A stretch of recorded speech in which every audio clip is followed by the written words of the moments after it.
Hey, this is Neil's on Dynasty. Please like, share, and subscribe. Chloe said so. Be kind, helpful, and grateful, because it's better than being a jerk. But you might want to carry a big stick, because there's a lot of jerks out there.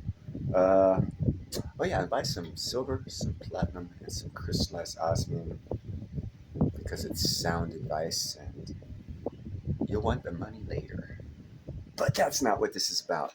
I have spoken several times on my shows that Russia last year did 4 test flights of a nuclear powered rocket engine, not a power plant flying in the air, a rocket engine that's nuclear propulsion.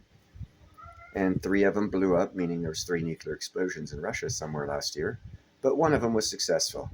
And everyone's like, Neil, yeah, okay, 6 people saw that. They don't really care.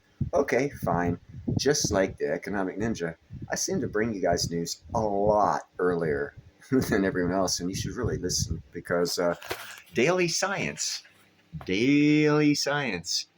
how nuclear propulsion will revolutionize space in 2030. Looks like we're going to have nuclear-powered engines. Have you heard about the Draco project? It's a revolutionary development by NASA and DARPA, focusing on nuclear thermal propulsion.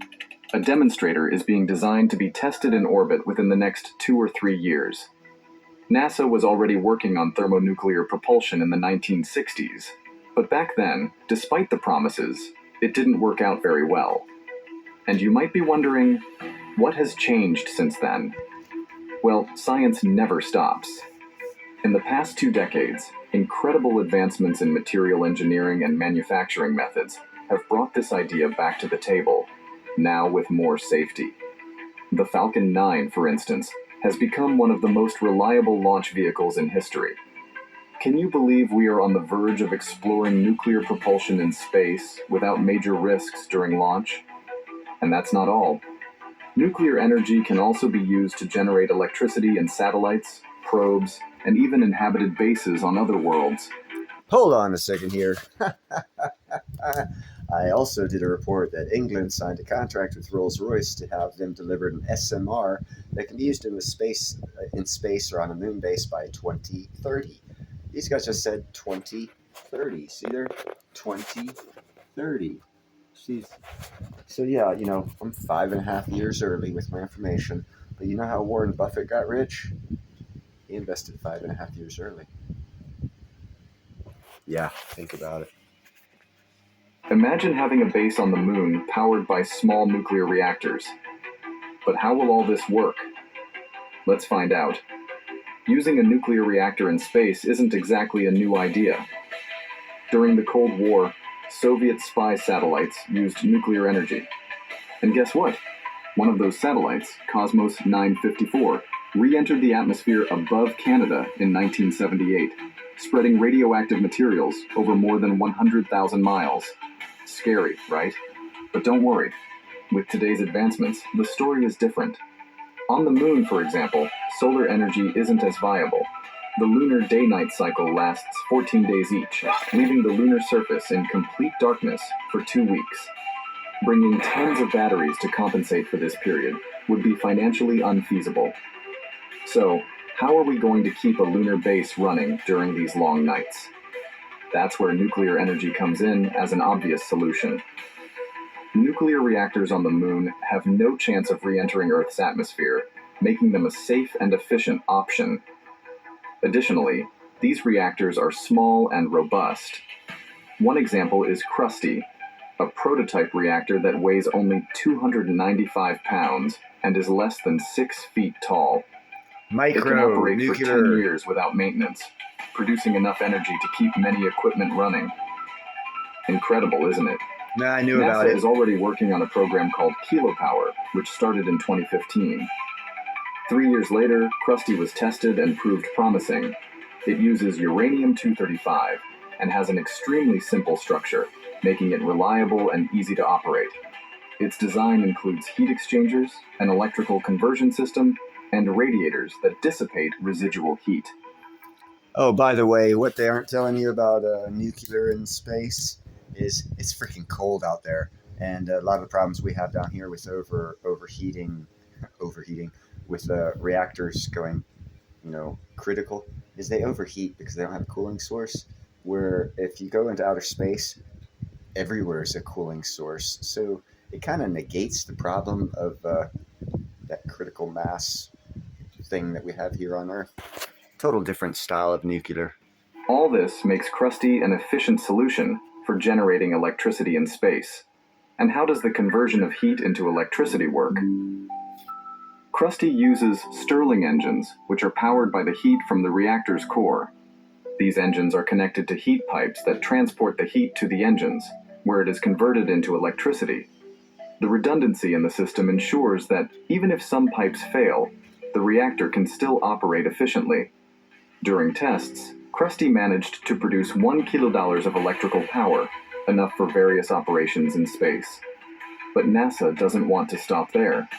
The next step is to develop more powerful reactors, capable of generating 40 kilodollars or more, enough to power lunar or even Martian bases.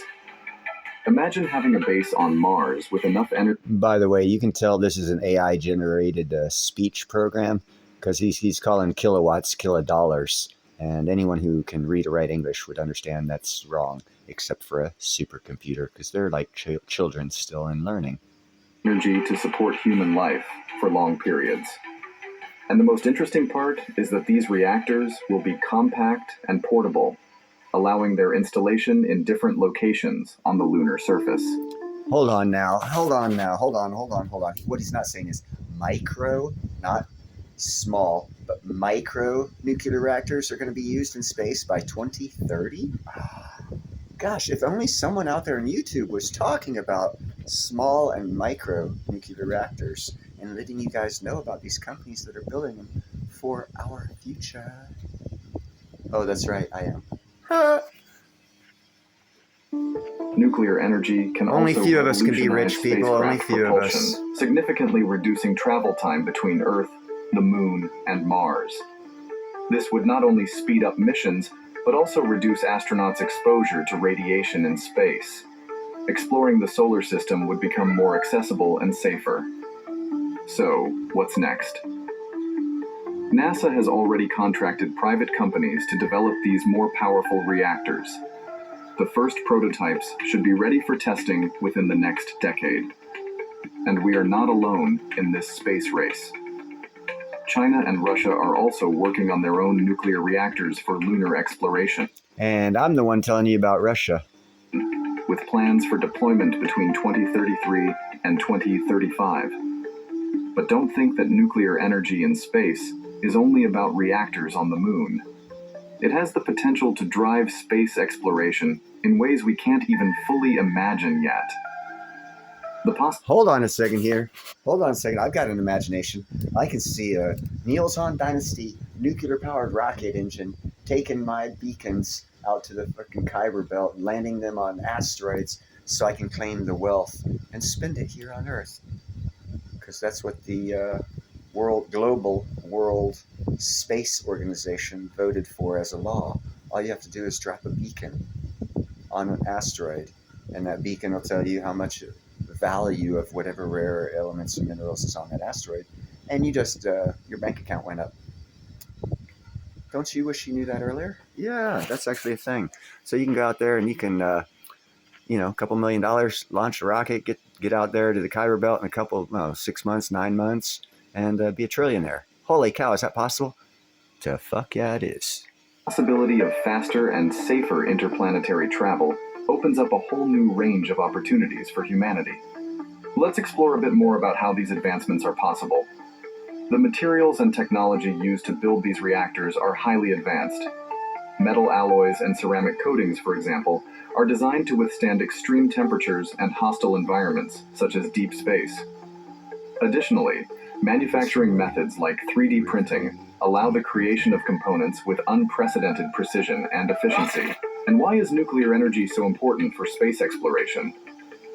Simple. Nuclear energy offers a dense and reliable power source. Unlike solar energy, which depends on the availability of light, nuclear energy can provide constant and long-lasting power, essential for long-term missions and environments where sunlight is scarce.